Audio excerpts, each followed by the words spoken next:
Hi అండి, welcome back to Kalyani అభిరుచి. ఇవాల్టి రెసిపీ చికెన్ పచ్చడి. ఇలా చేసిన చికెన్ పచ్చడి నెల రోజులకు పైగా నిల్వ ఉంటుంది. చూస్తూ ఉంటేనే తినాలి అనిపిస్తుంది కదా ఈ చికెన్ పచ్చడి. రెసిపీ మొత్తం చూసేసి మీరు కూడా ట్రై చేయండి. మా వీడియోస్ నచ్చితే మా ఛానల్ని సబ్స్క్రైబ్ చేయండి. ఎంకరేజింగ్గా ఉంటుంది మరిన్ని వంటలు చేయడానికి.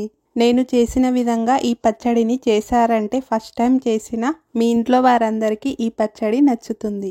పచ్చడి చేసుకోవడానికి 1 kg బోన్లెస్ చికెన్ తీసుకొని చికెన్ని వాటర్తో కడిగి పెట్టుకున్న తర్వాత ఇందులో 1 teaspoon salt, 1/2 teaspoon పసుపు, 2 టేబుల్ స్పూన్ల ఆయిల్ వేసి ఇవన్నీ చికెన్కి కలిసేలాగా కలిపి పెట్టుకోవాలి.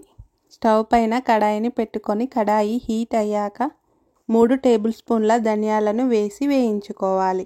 ధనియాలు ఇలా వేగాక స్టవ్ లో ఫ్లేమ్లో పెట్టుకొని 1 టీ స్పూన్ సాజీరా, 10 లవంగాలు, 6-7 ఇలాచీలు, దాల్చిన చెక్క, 1/2 టీ స్పూన్ మిరియాలు వీటన్నిటిని వేసి 1 నిమిషం వేయించి స్టవ్ ఆఫ్ చేసుకోవాలి. ఇవి చల్లారాక వీటిని మెత్తటి పౌడర్ లాగా చేసి పెట్టుకోవాలి.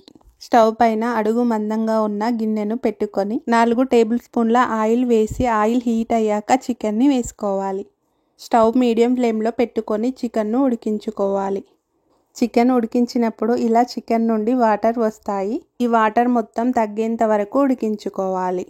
స్టవ్ మీడియం ఫ్లేమ్లో పెట్టి ఉడికించడం వల్ల చికెన్ లోపలి వరకు ఉడుకుతుంది. మధ్య మధ్యలో చికెన్ని కలుపుతూ ఉండాలి. చికెన్ ఉడికేలోగా అల్లం వెల్లుల్లి పేస్ట్ని, మసాలా పౌడర్ని చేసి పెట్టుకుందాం. అల్లం వెల్లుల్లి పేస్ట్ అప్పటికప్పుడు నూరింది వేసుకుంటే పచ్చడి టేస్ట్ చాలా బాగుంటుంది. వాటర్ లేకుండా చికెన్ ఇలా అయ్యాక ఈ చికెన్ని తీసి ఒక బౌల్లోకి వేసుకొని కేజీ చికెన్ పచ్చడికి 250 mlకి తక్కువ కాకుండా ఆయిల్ని వేసుకోవాలి. ఆయిల్ హీట్ అయ్యాక ఈ చికెన్ మొత్తాన్ని వేసుకొని స్టవ్ మీడియం ఫ్లేమ్లోనే పెట్టుకొని చికెన్ కొద్దిగా కలర్ మారి గట్టిగా అయ్యేంత వరకు ఫ్రై చేయాలి. స్టవ్ మీడియం ఫ్లేమ్లో పెట్టుకొని ఫ్రై చేస్తేనే లోపలి వరకు ఫ్రై అవుతుంది చికెన్. హై ఫ్లేమ్లో పెట్టి చేసామంటే పైన ఫ్రై అవుతుంది, లోపల కొద్దిగా సాఫ్ట్గా ఉంటుంది. అలా చేసామంటే చికెన్ పచ్చడి త్వరగా పాడవుతుంది.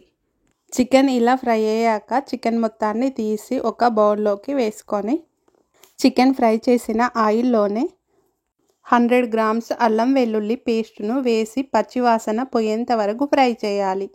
అల్లం వెల్లుల్లి పేస్ట్ ఫ్రై అయ్యాక స్టవ్ లో ఫ్లేమ్లో పెట్టుకొని 100 గ్రామ్స్ కారం పొడిని, 50 గ్రామ్స్ సాల్ట్ని, ముందుగానే వేయించి పొడి చేసిన మసాలా పౌడర్ని వేసి ఇవన్నీ కలిసేలాగా కలిపి చికెన్ మొత్తాన్ని వేసి మొత్తం కలిసేలాగా కలిపి స్టవ్ ఆఫ్ చేసుకోవాలి.